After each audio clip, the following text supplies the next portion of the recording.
जमशेदपुर के बहरागोड़ा में उस समय सनसनी फैल गई जब स्वर्ण रेखा नदी किनारे बालू की खुदाई के दौरान एक विशाल जिंदा बम बरामद हुआ। जानकारी के मुताबिक यह बम दर्शकों पुराना हो सकता है। इतिहास के पन्नों को पलटे तो महुल डांगरी के पास एक लड़ाकू विमान क्रैश होने की घटना सामने आई थी। क्या है पूरा मामला, इस रिपोर्ट में दिखाते हैं। स्वर्ण रेखा नदी किनारे 227 किलो का बम निकाल रहे थे बालू, मिला जिंदा विस्फोटक। बम का अमेरिका से क्या है कनेक्शन? बड़ा सवाल, इतना बड़ा बम आखिर आया कहां से?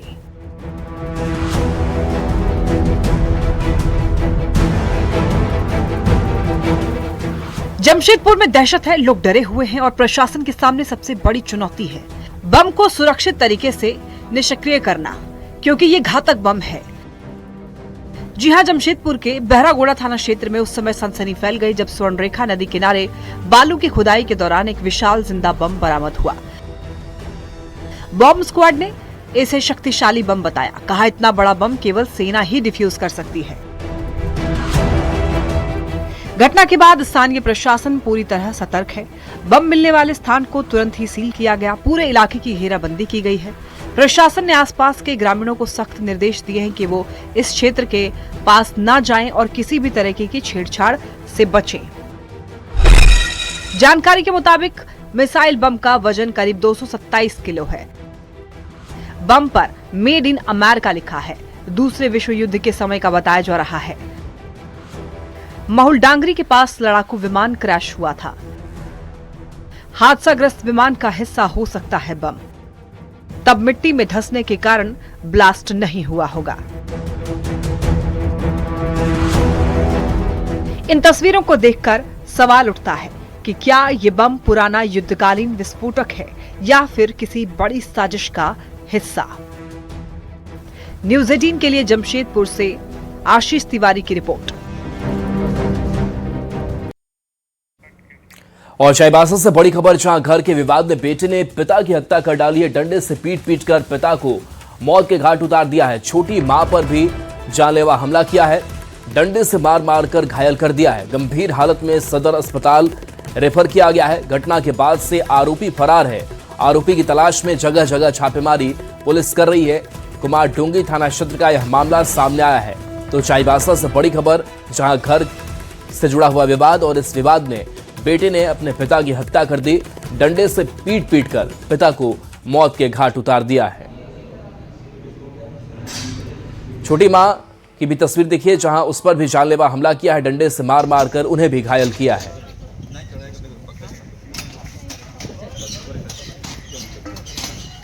राजधानी रांची में हर तरफ सरहुल की धूम देखने को मिल रही है। सरहुल पूजा के मौके पर मुख्यमंत्री हेमंत सोरेन आदिवासी छात्रावास पहुंचे। इस मौके पर मुख्यमंत्री का भव्य स्वागत किया गया। प्रकृति पर्व को लेकर विशेष पूजा अर्चना करने पहुंचे मुख्यमंत्री। कल्पना सोरेन, कृषि मंत्री शिल्पी नेहा तिर्की, मेयर रोशनी खलको भी मौजूद रहीं। मुख्यमंत्री हेमंत सोरेन आदिवासी छात्रावास पहुंचे हैं। तो देखिए, राजधानी रांची में हर तरफ सरहुल की धूम दिखाई दे रही है। और ऐसी तस्वीर सरहुल पूजा में शामिल हुए हैं मुख्यमंत्री हेमंत सोरेन। रांची नगर निगम रांची, उनसे आग्रह होगा कि माननीय मुख्यमंत्री साहब को सखुआ का पौधा देकर सम्मानित करेंगे।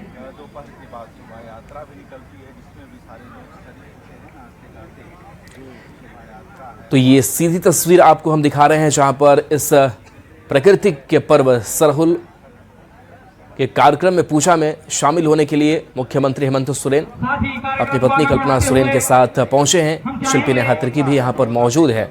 रांची से ये सीधी तस्वीर आप तक पहुंचा रहे हैं, जहां आज सरहुल बड़े ही धूमधाम के साथ मनाया जा रहा है। ओम प्रकाश हमारे साथ न्यूज़ 18 संवाददाता फोन लाइन पर लाइव जुड़े हुए हैं। ओम प्रकाश, ये सीधी तस्वीर और क्या देख पा रहे हैं? सरहुल पर्व पर मुख्यमंत्री शामिल हुए हैं।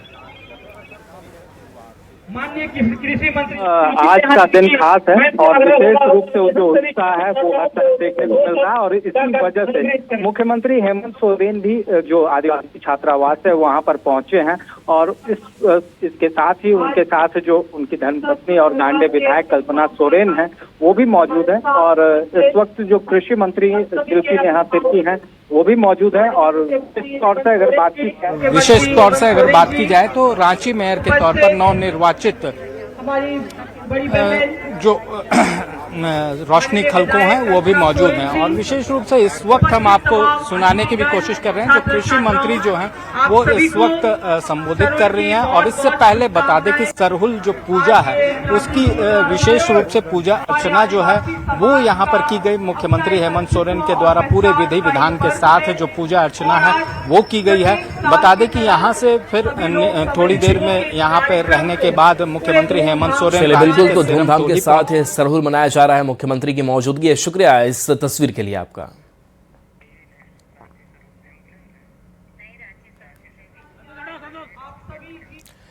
तो रांची समेत राज्य भर में सरहुल बड़े धूमधाम के साथ मनाया जा रहा है। हर तरफ सरहुल की छटा देखने को मिल रही है।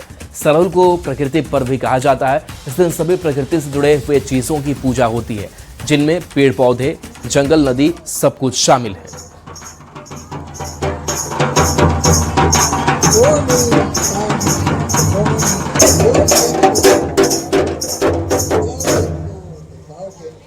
आज बड़े ही धूमधाम के साथ सरहुल मनाया जा रहा है, लेकिन आज हम ये जानने के लिए आए हैं कि ये सरहुल पर्व क्या है, प्रकृति पर्व से क्यों कहते हैं और इसका जुड़ाव किस तरीके से आदिवासी समाज और संस्कृति के साथ रहा है। हमारे साथ प्रोफेसर साहब हैं। सर, सरहुल आज धूमधाम से मनाया जा रहा है, इसके पीछे की क्या कहानी है, कब से ये मनाया जा रहा है? आप सबों को जोहार और सरहुल की बहुत शुभकामनाएं। प्राचीन समय से ही मनुष्य का अस्तित्व जो रहा, पूरे इतिहास को देखेंगे तो 98% जब मनुष्य का अस्तित्व पृथ्वी पाया और आज तक अस्तित्व बना, तो 98% वो पूरी तरह से प्रकृति पे निर्भर था, अपने जीविका के लिए, अपने जीवन यापन के लिए, सभी चीज़ों के लिए। तो आदिवासी समाज में जब प्राचीन समय से ही उनको इसकी महत्ता मालूम थी कि यदि प्रकृति है तभी हमारा अस्तित्व है। और इसलिए देखेंगे कि वो जो एक प्रकार से सिम्बायोटिक रिलेशनशिप था, परस्पर संबंध था, उसको हमेशा जीते आए हैं। तो ये पर्व चलता आया उसी रूप में। हम प्रकृति का सम्मान करते हैं, उनको अपने पूजनीय मानते हैं और समझते हैं कि जब तक हमारा इनके साथ साथ रहेगा हमारा अस्तित्व बना रहेगा, इसलिए प्रकृति पर्व मनाया जाता है। हर पर्व का कुछ न कुछ ध्येय होता है। सरहुल के माध्यम से क्या संदेश होता है और क्या होता है? सरहुल के माध्यम से बड़ा एक सरल संदेश है, जब तक यह पृथ्वी का अस्तित्व बना रहेगा, हमारा अस्तित्व बना रहेगा। आज किन किन चीजों की पूजा आज की जाती है? आज प्रकृति जितने भी, इसमें ऐसा नहीं है कि बहुत बार लोग क्या करते हैं, पूजा में विशेष रूप से लोग जीवित वस्तुओं का ही पूजा करते हैं। इन आदिवासी समाज में आज जल, जंगल, नदी, पहाड़, जितने भी पशु पक्षी, धान, खेत, जंगली जानवर, सबके लिए आज पूजा किया जाता है। तो आप देख रहे पा रहे पीछे 2 घड़े रखे हुए हैं। ये एक रात पहले सरनास्थल में रखा जाता है और उसके बाद पहान आते हैं और उस अगली सुबह ये लोग देखते हैं कि इसमें घड़ा का जो स्तर है वो कैसा है। अगर यदि जो पिछले रात जो रखा गया तो उसके स्तर के आसपास ये रहेगा, इसका मतलब है वायु में पहले से आर्द्रता, ह्यूमिडिटी मेंटेन्ड है और वो ह्यूमिडिटी ही कारण है कि जब वो भाप बन के ऊपर जाएगी तो बारिश होगी। तो अगर उसका स्तर इंटैक्ट रहता है, बिल्कुल वैसे ही यथावत रहता है, तो बारिश अच्छे होने की संभावना होती है। वहीं अगर स्तर नीचे चला जाएगा तो वायु सूखा होने का संकेत मिलता है और वर्षा कम होने की। इस बात प्रोफेसर साहब थे जिन्होंने बताया कि किस तरीके से सरहुल की महत्वता है, सरहुल क्यों मनाया जाता है और इसके पीछे की पूरी कहानी क्या है। गौरव झा, न्यूज़ 18, रांची। और देखिए, इस बीच रांची से बड़ी खबर, जहां असम चुनाव को लेकर के अब जेएमएम ने अपनी तैयारी जो है वो तेज कर ली है। तो रांची से बड़ी खबर, जहां असम चुनाव को लेकर के लगातार जो मंथन का दौर है वो अंतिम चरण में माना जा रहा है। महागठबंधन में सीट शेयरिंग जल्द हो जाएगी, ऐसी संभावना जो है वो जताई जा रही है। जेएमएम को कांग्रेस के जवाब का अब इंतजार भी है, कांग्रेस क्या जवाब देती है। दूसरी तरफ अगर हेमंत सोरेन से गौरव गोगोई की मुलाकात की बात करें तो ये मुलाकात अहम हुई है और सहमति के आसार भी हैं। जेएमएम की ओर से 31 सीट पर दावेदारी असम चुनाव के लिए की जा रही है।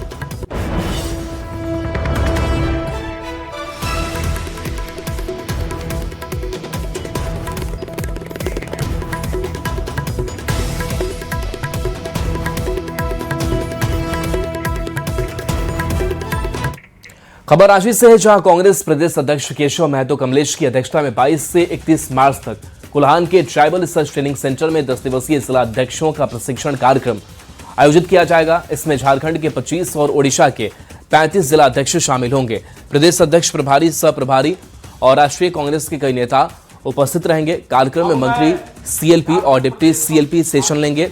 फील्ड विजिट होगी और 31 मार्च को राहुल गांधी भी चाईबासा में शामिल होंगे। गुटू चाईबासा में है 10 दिवसीय उड़ीसा के और झारखंड के जिला कांग्रेस कमेटी के अध्यक्षों का संगठन सृजन के तहत प्रशिक्षण कार्यक्रम आयोजित है। इस कार्यक्रम में हमारे 35 जिला अध्यक्ष उड़ीसा से और झारखंड से 25 जिला अध्यक्ष उपस्थित रहेंगे। झारखंड के पूर्व मुख्यमंत्री रघुवर दास देवघर पहुंचे। देवघर स्थित बैद्यनाथ मंदिर में पूजा करने के बाद उन्होंने दुमका के वासुकीनाथ मंदिर में पूजा की। इसके बाद रघुवर दास वापस देवघर लौटे और सुनराय ठाड़ी प्रखंड के कुल्हरिया गांव में बीजेपी कार्यकर्ताओं के साथ बैठक की, स्थानीय कार्यकर्ताओं से मुलाकात की। इस दौरान रघुवर दास ने कहा कि झारखंड में SIR लागू हो रहा है और यह झारखंड के लिए बहुत जरूरी है। वहीं हिंदू देवी देवताओं को लेकर सीएम हेमंत के दिए गए बयान पर भी निशाना साधा। कोई भी पर्व हमारा आस्था से जुड़ा हुआ, चाहे रामनवमी हो, चाहे सरहुल हो, चाहे ईद हो, किसी के सलाह देने की जरूरत नहीं। मुख्यमंत्री हेमंत सोरेन जी स्व सनातन का हम आप सब देखें बीच में किस तरह सनातन धर्म में जाकर सर झुका। तो मुख्यमंत्री जी को इस तरह के बयान देकर सांप्रदायिक सौहार्द ना बिगड़े, इससे परहेज करना चाहिए। खबर कोडरमा से है, जहां नौल शाही थाना क्षेत्र अंतर्गत कोडरमा गिरिडीह मुख्य मार्ग स्थित पहाड़पुर में एम्बुलेंस दुर्घटनाग्रस्त हो गई। हादसे में एक बच्ची की दर्दनाक मौत हो गई, जबकि 4 लोग गंभीर रूप से घायल बताए जा रहे हैं। एम्बुलेंस में बच्ची को इलाज के लिए घोड़थंभा से कोडरमा सदर अस्पताल लेकर चालक समेत 4 लोग जा रहे थे। इसी दौरान पहाड़पुर में एक हाईवा की चपेट में आने से हादसा हो गया और हादसे में बच्ची की मौत हो गई है। 4 लोग गंभीर रूप से घायल बताए जा रहे हैं। बता दें कि एम्बुलेंस में बच्ची को इलाज के लिए घोड़थंबा से कोडरमा सदर अस्पताल लेकर चालक समेत 4 लोग जा रहे थे। इसी दौरान पहाड़पुर में हाईवा की चपेट में आने से हादसा हो गया।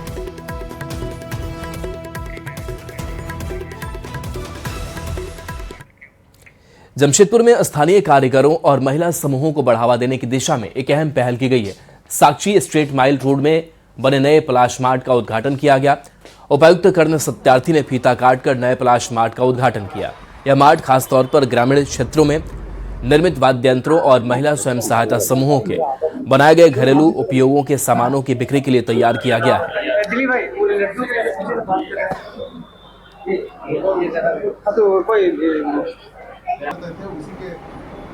देखिए, झारखंड की दीदियां बहुत परिश्रमी होती हैं, बहुत प्रतिभावान भी होती हैं, बट कई बार कुछ क्रिटिकल गैप्स जो हैं वो रह जाते हैं, जिसके कारण मार्केट में वैल्यू उनको मिलना चाहिए अपने प्रोडक्ट्स का, वो नहीं मिल पाता है।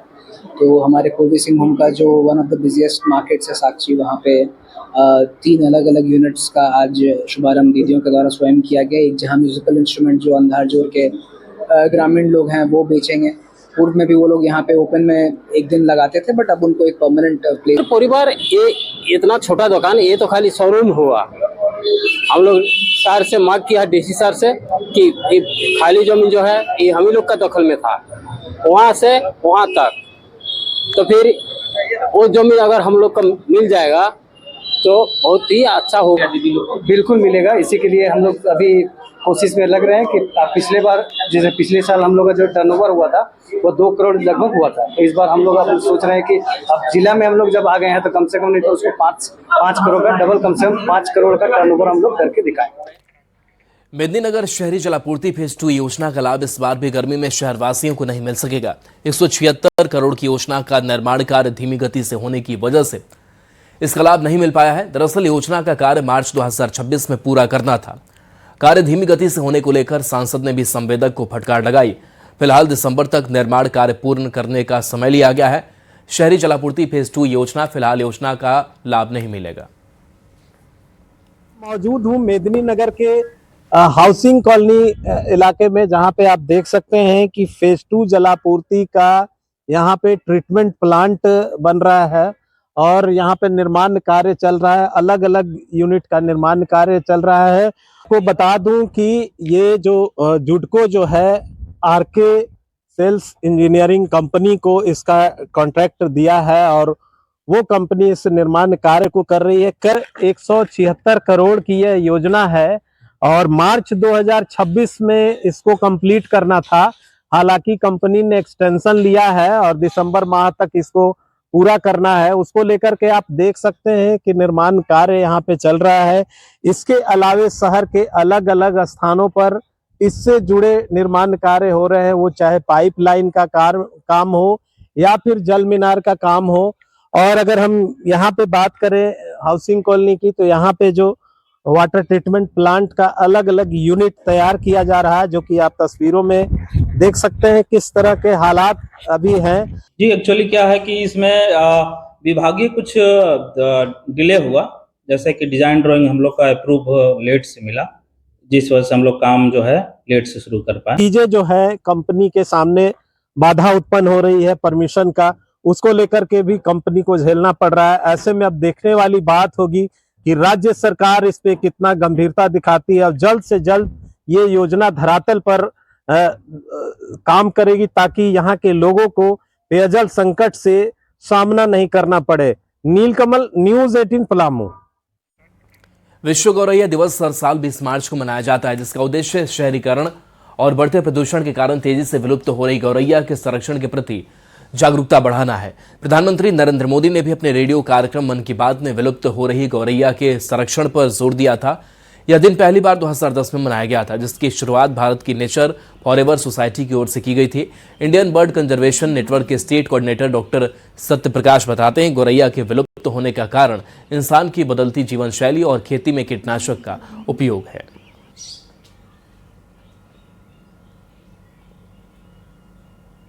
कि ये प्रतीक के तौर पर मना रहे हैं कि गौरैया धीरे धीरे जो है वो लुप्त हो रही है। खास करके ये शहरों से लुप्त हो रही है, लेकिन अभी भी जहाँ प्राकृतिक आवास है, जहाँ अभी भी खेती जो है प्राकृतिक ढंग से चल रही है, वहाँ है। और इसके लुप्त होने का मुख्य कारण है परिवास का लुप्त होना, जिसमें पुराने ज़माने में जो है वो हम लोगों ने अभी भी है खप्पर का घर बनाते थे, वो अब रिप्लेस कर गया, उसके जगह कंक्रीट ने ले लिया है। इसके अलावा जो है गौरैया अपने बच्चे को जो है वो छोटे छोटे कीड़े मकोड़े खिलाती है, लेकिन हम लोगों ने जो कीटनाशक का प्रयोग किया उसके कारण एक तो उन लोग खत्म हुए, और जो कीटनाशक लगा हुआ जो मरा हुआ जो कीट था उसको जब लार्वा जब उसको बच्चों को खिलाया तो उससे उसकी जो प्रजनन क्षमता है वो जो है वो धीरे धीरे कम होती चली गई। देखिए, हम अपने घरों में तो स्थान नहीं दे सकते, तो उनको स्थान देने के लिए अब कुछ रेडीमेड बॉक्सेस आते हैं जिसमें गौरैया घोंसला बनाती है, वो लगा सकते हैं, पानी दे सकते हैं, दाना दे सकते हैं। और जो हमारे किचन गार्डन में कुछ फसल है तो उसमें कीटनाशक के बजाय अगर हम नीम से का कीटनाशक इस्तेमाल करें तो उन गौरैयों के लिए वो मरने का कारण नहीं बनेगा। खबर रामगढ़ से है, जहां वन प्रमंडल के जंगलों में गर्मियों की आहट के साथ आग लगने की घटनाएं बढ़ गई है। आग से पेड़ पौधे, औषधीय जड़ी बूटियां और जीव जंतु नुकसान में है। निश्चित 33 के पास लगी आग गाड़ियों के लिए भी खतरा बन गई है। वन विभाग ग्रामीणों को आग न लगाने के लिए जागरूक कर रहा है, लेकिन कई लोग महुआ चुनने या सिगरेट फेंकने से आग लगाते हैं और आग से जंगल की हरियाली और पर्यावरण पर भी प्रभावित हो रहा है। विभिन्न वन क्षेत्र के जंगलों में लगातार आग लगाया जा रहा है। देख सकते हैं इस वक्त मैं मांडू वन क्षेत्र के सिमरा जंगल में हूं और देख सकते हैं आग तेजी से लगातार फैलते जा रहा है। और बताया गया कि यहाँ पर महुआ चुनने वालों ने अपने स्वार्थ के लिए आग लगाया है और आग के कारण जो है देख सकते हैं कीमती पेड़ पौधे, जड़ी बूटी और जीव जंतु इसके चपेट में आ रहे हैं। लगातार आग जो है बढ़ते जा रहा है। इस तरफ देख सकते हैं इतना इस क्षेत्र का पूरा जो जंगल है वो जल चुका है। एक स्थानीय व्यक्ति हैं जिनसे हम सीधे बात करेंगे कि वो बताएंगे। ये बताइए कैसे आग लगा हुआ जंगल में? देखिए, कुछ यहाँ के उपद्रव पब्लिक लोग हैं जो महुआ चुनने के वजह से ग्रामीण लोग जो है महुआ चुनने के वजह से जंगल को, एक तरफ सरकार जो है जंगल बचाने के लिए लाखों लाख रुपए खर्चा कर रही है कि जंगल को किस तरह से बचाया जाए। ऐसे में ग्रामीणों को चिन्हित कर इस पर उचित से उचित कार्रवाई करने का कैमरे के माध्यम से देख सकते हैं गाड़ियाँ आ जा रही है और उसके ठीक बगल में पेट्रोल टंकी भी है। ऐसे में बड़े हादसे से इनकार नहीं किया जा सकता है। यहाँ पर ग्रामीणों की मांग है कि ऐसे लोगों को चिन्हित करके वन विभाग जो है कार्रवाई करे ताकि जंगलों को आग लगने से बचाया जा सके। जावेद खान, न्यूज़ 18 रामगढ़। खबर बोकारो से, जहां चास नगर निगम में सफाई के बाद कचड़े का उठाव नहीं होने के कारण गंदगी का अंबार लगा हुआ है, जिसके चलते लोगों को काफी परेशानियों का सामना करना पड़ रहा है। लोग सिस्टम और जनप्रतिनिधियों को जिम्मेदार ठहरा रहे हैं। अब आता है कि भाई हमको वोट देना, मेरा वार्ड है, मेरा वार्ड है, मेरा वार्ड है। जब कचरा का, पानी का, लाइट का दिक्कत होता है तब सब बोलते हैं ये मेरा वार्ड थोड़ी ना है, ये तुम जाओ 8 को बोलो, तो 8 के पास जाते हैं, वो बोलता है कि 10 को बोलो, 16, 15 को बोलो। तो हम लोग कहाँ जाएंगे, किसके पास जाएंगे? भाई हम लोग को बता तो दो कि हम लोग का वार्ड मेंबर, जो वार्ड लीडर है, वो है कौन आखिरकार। सब कोई ला के भी फेंकता है, गाड़ी से भी फेंकता है, और अगर साफ भी होता है तो 2 ट्रैक्टर 3 ट्रैक्टर लेके जाता है, उसका मुंह खुला रहता है, आप लोग तो देखे ही होंगे। तो क्या फ़ायदा, ले जाके यहाँ पे गिरेगा, वहाँ पे गिरेगा, फिर मत लेके जाओ भाई, यहीं रहने दो। मेरा हम सूंघ रहे, कोई और क्यों सूंघे? उससे अच्छा नहीं लेके जाओ, और लेके जाना है तो पूरा साफ करके जाओ। आता है जेसीबी, उधर ठेल के ले जाता है, उधर ठेल के लेके जाता है। सेकारो कुली में शादी होता है, लॉज बना है, यहाँ पे खाना फेंकता है। अभी ईद है, इसलिए हम आग्रह करेंगे मेयर, डिप्टी मेयर, वार्ड पार्षद सबसे कि सबसे पहले जो ये जो जोन है इसका सफाई करवा दें, और जो लाइट का व्यवस्था, जो बच्ची बोली घर से निकलना मुश्किल हो गया। 5 साल में जो हमारे कार्यकाल बंद पड़ा था उसको कैसे फिर से जगाना है। सिस्टम में जो जंग लग गया है, जिसमें काम नहीं हो रहा है, जैसे सफाई, कचरा, ये सब चीज़ हमारे पूरे मोहल्ले में फैला हुआ है। जो एजेंसियां हैं क्या काम कर रही हैं, नहीं कर रही हैं, उस चीज़ को देखा गया, समझा गया, और उस चीज़ को कैसे ठीक करना है उस पर अब बात होगा। निगम क्षेत्र का सफाई से लेके जितना भी व्यवस्था है बहुत खराब हो चुका है। आम जनता ने बहुत उम्मीद के साथ सभी वार्ड पार्षद और सभी जनप्रतिनिधि को चुना है, तो आज सफाई, लाइट, पानी, उसको कंपनी का पानी, बहुत सारा काम जो चल रहा है उसकी समीक्षा हुई है। समीक्षा में बहुत सारा काम में गड़बड़ी भी पाया गया है, उसको हम लोग दुरुस्त कर रहे हैं। झारखंड में उच्च शिक्षा को नई दिशा देने की पहल तेज हो गई। Jharkhand state faculty development academy के बैनर तले रांची में पहले वार्षिक कॉन्क्लेव का आयोजन किया गया। इस कार्यक्रम का उद्देश्य राज्य के विश्वविद्यालयों और कॉलेज में कार्यरत फैकल्टी, प्रोफेसर और नॉन टीचिंग स्टाफ को नई शिक्षा नीति और मल्टी डिसिप्लिनरी एजुकेशन के अनुरूप प्रशिक्षित करना है। कॉन्क्लेव में राज्य भर से शिक्षाविदों और विशेषज्ञों ने हिस्सा लिया। जितने भी यूनिवर्सिटीज़ हैं उनके जो फैकल्टीज़ हैं उनका जो स्किल डेवलपमेंट के लिए झारखंड राज्य में झारखंड राज्य फैकल्टी डेवलपमेंट एकेडमी का गठन किया गया है, जो कंपनी एक्ट के तहत बना है। इस एकेडमी का उद्देश्य है कि जितने हमारे फैकल्टीज़ हैं, प्रोफेसर्स हैं, टीचिंग और नॉन टीचिंग स्टाफ, सबको आज के परिप्रेक्ष्य में जो शिक्षा नीति है 2020 उस पर, और जो मल्टी डिसिप्लिनरी एजुकेशन है उसके तहत उनको प्रशिक्षित करना। खबर सिमडेगा से है, जहां बानो प्रखंड में पारंपरिक संस्कृति के संरक्षण और संवर्धन को लेकर जिला प्रशासन ने महत्वपूर्ण पहल की है। आदिवासी कला केंद्र धूमकुड़िया भवनों के लिए पारंपरिक वाद्यंत्रों की आपूर्ति की प्रक्रिया शुरू कर दी गई है। महिला समूह युद्ध स्तर पर वाद्यंत्र बना रही हैं। बानो के लक्ष्मी आजीविका स्वयं सहायता समूह को 222 की संख्या में नगाड़ा और मांदर बनाने का आपूर्ति आदेश मिला है। समूह की महिलाएं युद्ध स्तर पर नगाड़ा और मांदर बनाने में जुटी हुई हैं। बानो प्रखंड में स्वयं सहायता समूह के माध्यम से वाद्य यंत्रों की आपूर्ति एक सराहनीय कदम है। बानो प्रखंड में लक्ष्मी आजीविका महिला स्वयं सहायता समूह के माध्यम से नगाड़ा और मांदर तैयार किया जा रहा है। ये न केवल हमारी आदिवासी संस्कृति को संरक्षित करेगा बल्कि हमारी ग्रामीण महिलाओं को सशक्त भी बनाएगा। JSLPS की तरफ से नियमित मॉनिटरिंग की जा रही है ताकि समयबद्ध तरीके से सारे धूमकुड़िया भवनों में समयबद्ध तरीके से सप्लाई भी हमारे दीदियों के माध्यम से ये किया जा सके।